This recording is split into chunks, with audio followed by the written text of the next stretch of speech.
Impressed with the V6 engine's muscle. Any SUV this large can't really be this quick, can it? We tested an Expedition Platinum with 4WD, and it accelerated from 0 to 60 miles per hour in 6.9 seconds.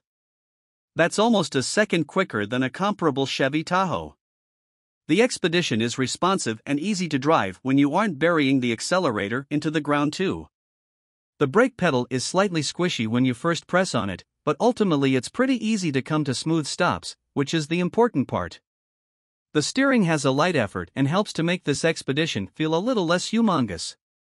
While you won't likely be driving your Expedition with Secret Service-like urgency, there are some pretty admirable qualities here for such a large SUV. It's no Mercedes GLS, but this does not feel clumsy. The Expedition's front seats are comfy and cushy. They have multiple zones of lumbar support and even have a massage function in the higher trims.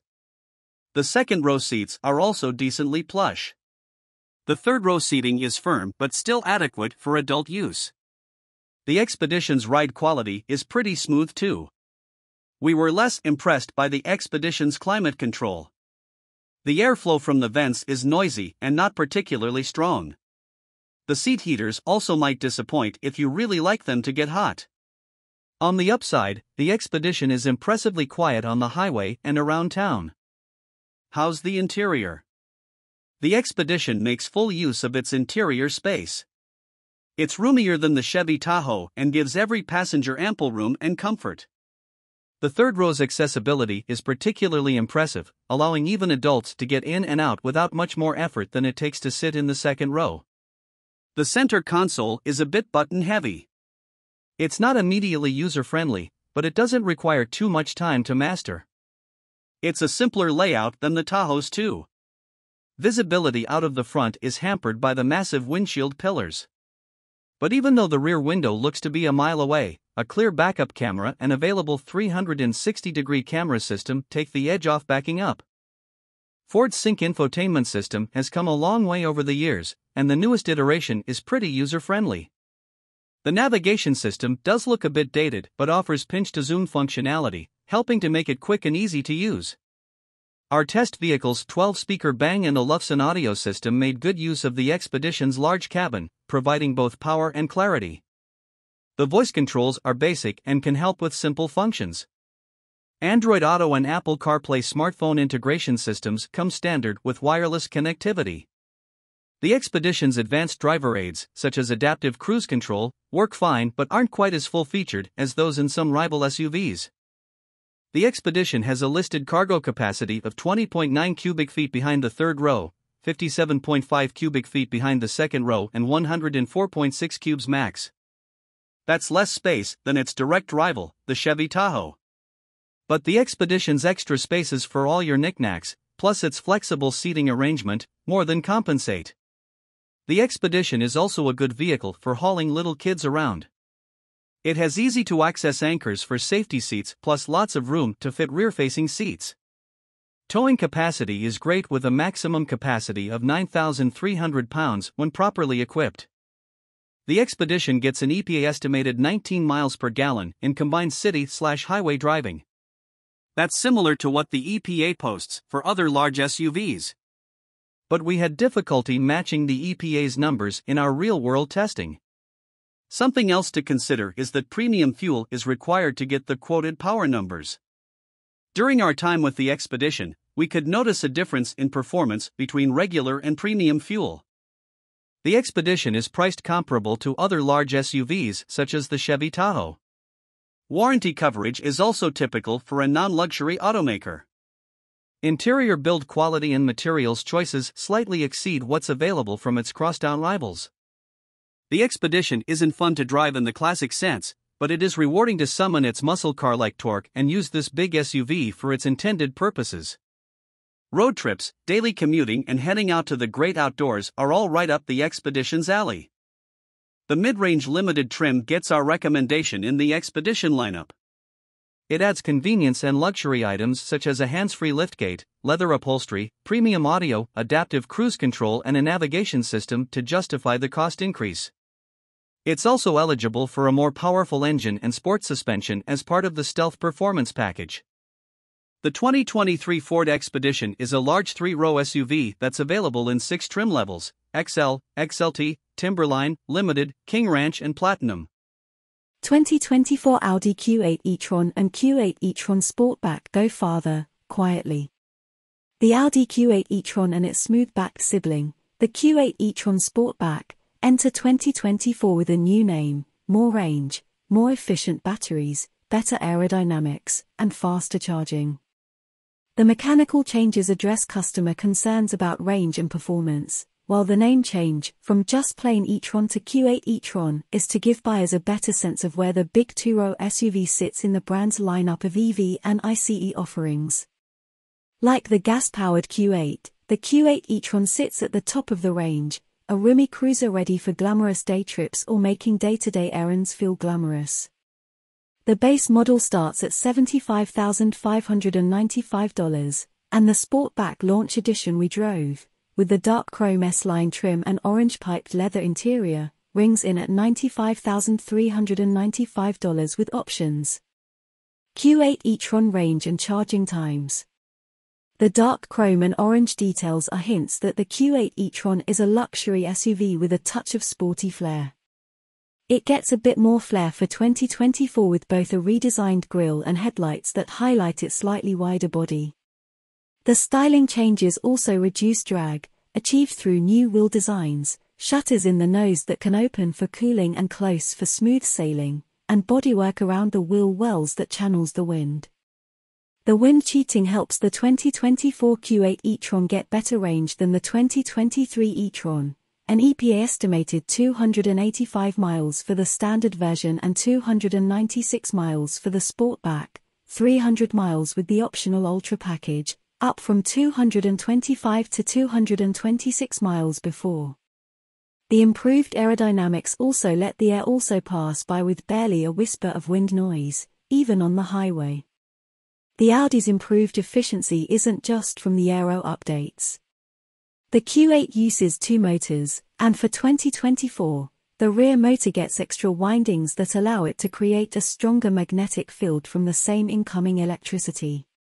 The result is more torque and reduced energy consumption. Couple that with a higher capacity battery, 106.0 kWh compared to the outgoing 86.5 kWh pack, and you get more range. Recharging times have also improved. The 2024 Q8 can now take in 170 kilowatts, up from 150 kilowatts, at a DC faster charger and should be able to go from an almost empty 10% battery to a back-in-action 80% in around 31 minutes, according to Audi. For Level 2 home charging, the standard 9.6 kilowatt charger will refill the battery overnight, in about 13 hours, while an optional 19.2 kilowatt setup, an $1,850 upgrade, can do it in half that time, driving the Q8 e-tron. We have to admit we weren't doing charging math while behind the wheel of the Q8 e-tron. In fact, we were somewhat startled to look down after a glorious run through the dappled light of a Northern California redwood forest and realize we had about 40 miles of range left. It's easy to lose track of how far you've gone because the Q8 is so pleasant to drive. It's quick, with a combined 402 horses from its 2 motors, but not neck-snappingly so. From a stoplight, a foot to the floor would get you to 60 miles per hour in 5.4 seconds, according to Audi, which is middling acceleration by EV standards. And yet it strikes us as just the right amount of power for an SUV of this size, not so fast that you're backing off in a panic if you get a little heavy-shoed, but plenty torquey enough to power out of curves and confidently merge into fast-moving traffic. Changes to the Q8 e-tron steering and suspension improve the driving experience. A quicker ratio of 14.6 to 1 instead of the previous 15.8 to 1 results in a more responsive wheel. The front suspension gets a stiffer bushings, and the adaptive air springs, which offer 3.0 inches of height adjustment, soak up bumps and ruts with aplomb. Along with the suspension settings, the Q8 offers 7 different drive modes, which alter ride height, accelerator response, steering feel, stability control programming, and power delivery. Brake energy regen can be adjusted via paddles on the steering wheel, and the most aggressive setting will just about bring the car to a complete stop. The brake feel is fantastic, with no grabby spots in the pedal travel as the Q8 transitions from regen to friction braking. As is often the case on California's Highway 1, we had to stop several times due to road construction. In the Q8 e-tron Prestige, with its massaging seats, the delay afforded the opportunity to kick back and admire the drifting coastal fog as it floated gently over the panoramic glass roof. Well, during the second stop, we were able to do this. The first one was spent delving through the extensive menus in the 10.1-inch upper display screen to figure out how to turn off the various lane-keeping beeps. For the record, it's in both the settings menu and on the end of the turn signal stalk. The Q8 is screen-heavy, with a second display for climate controls below the main infotainment screen. There's also screen-based instrumentation, and in the Prestige trim we drove, a head-up display. The Q8's interior is much like the exterior, with a design that could be more radical but certainly won't upset anyone. The center console layout doesn't make the best use of space for storage, with cup holders crammed up against the shifter and the vertical phone slot, but there is a left side drawer in the dash that's perfect for parking garage tickets and secret snacks. Human space is excellent, the seats are comfortable both front and rear even in the sloped roof Sportback. Electric vehicles and SUVs lend themselves to comfort and luxury. Audi was wise to recognize that and not attempt to make the Q8 too focused on handling or acceleration. The improved range means less worry about recharging, allowing drivers to relax and enjoy the smooth, quiet ride. Beneath the purple skin specific to this commemorative edition 50 jar that celebrates a half-century of BMW's M division, and shared by all M3 competition models, is a stonking 503 horsepower twin-turbo 3.0-litre inline-six. With launch control engaged and the boost holding above 15.0 psi, the quickest ever 3 Series leaps to 30 miles per hour in 1 second. The scoot to 60 miles per hour takes 2.8 seconds, and the quarter-mile passes in 11.0 seconds at 124 miles per hour.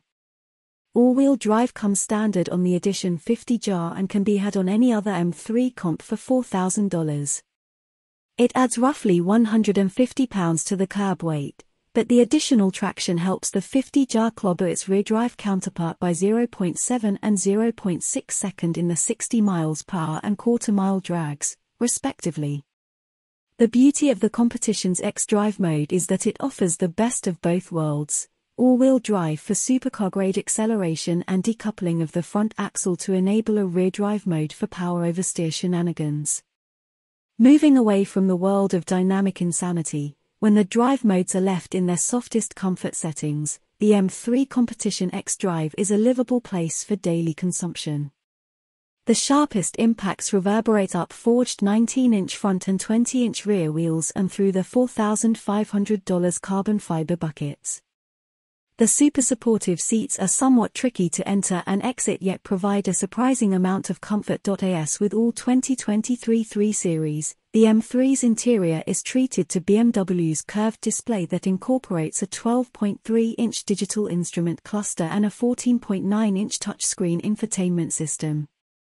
The iDrive 8 operating system replaces most of the physical buttons for the HVAC and radio controls with a not-so-intuitive infotainment menu structure.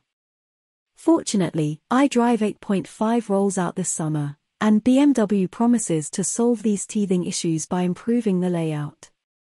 Perhaps the fact that this 5-seat sleeper returned 27 miles per gallon on our 75 miles per hour fuel economy test is enough to forgive iDrive's shortcomings.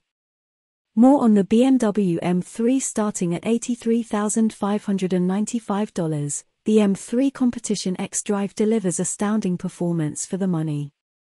The Edition 50 jar comes standard with a carbon fiber splitter and decklid spoiler, titanium tailpipes trimmed with carbon fiber, M Sport seats, a 50 jar specific carry-on suitcase, the executive and parking assist packages, adaptive LED headlights with laser light, wireless device charging, an M Shadowline trim, swelling the Windows sticker to $96,695.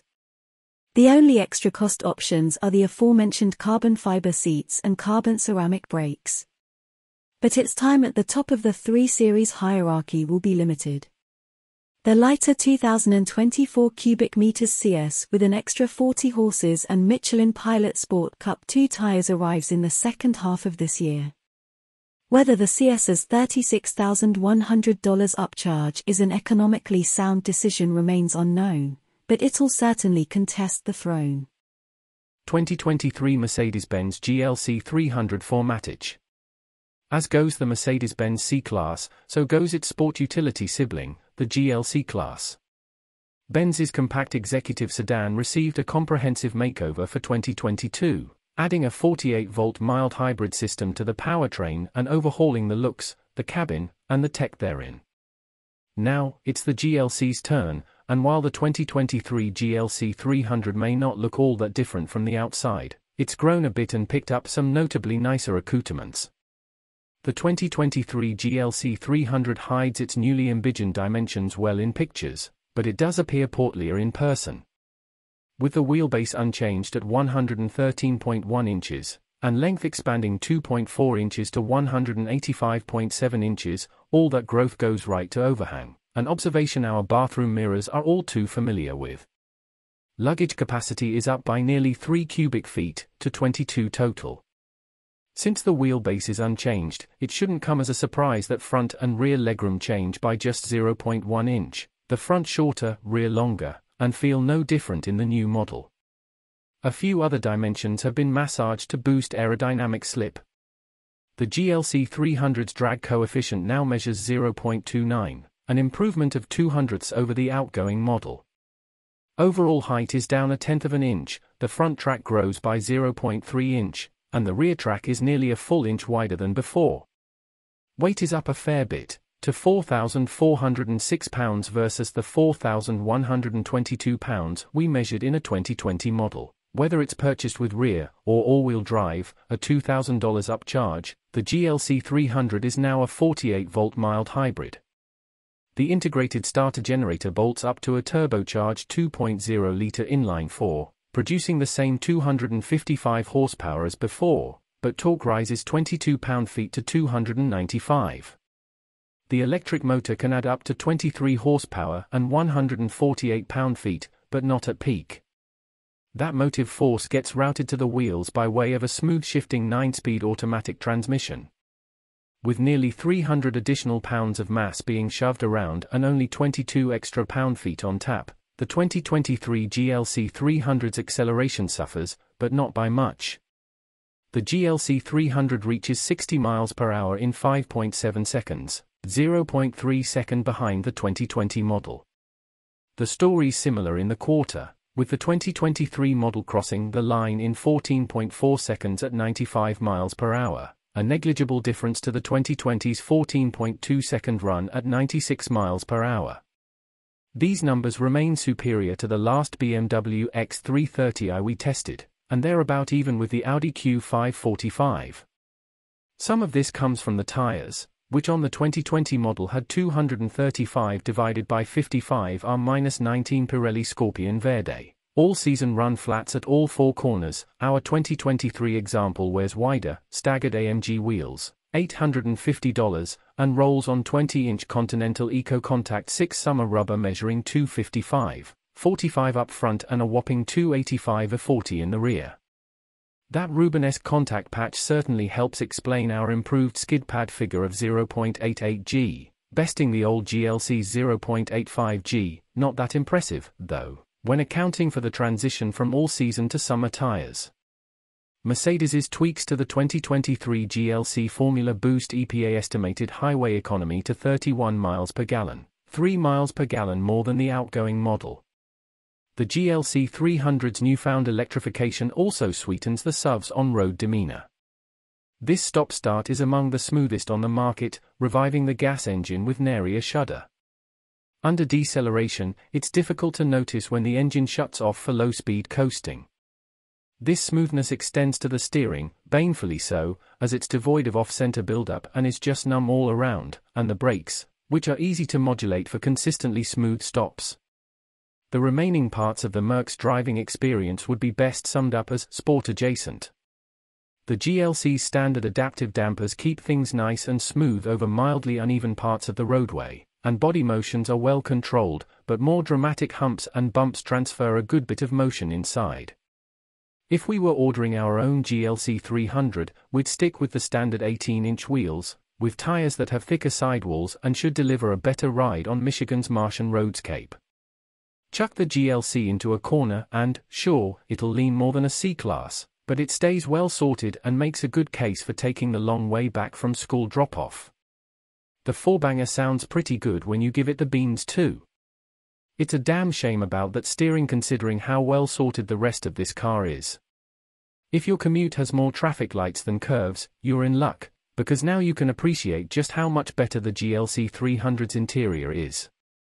The waterfall-like center console shape remains, but the rest has been revamped to match the style found in other Mercedes vehicles, and it works well. Our sample GLC's dashboard was covered in natural grain blackwood with aluminum strips, $200. The steering wheel has been upgraded with a sharper design, but fans of physical buttons will find very few anywhere inside, a point of occasional frustration, as the capacitive directional pads on the steering wheel spokes are way too easy to activate by accident.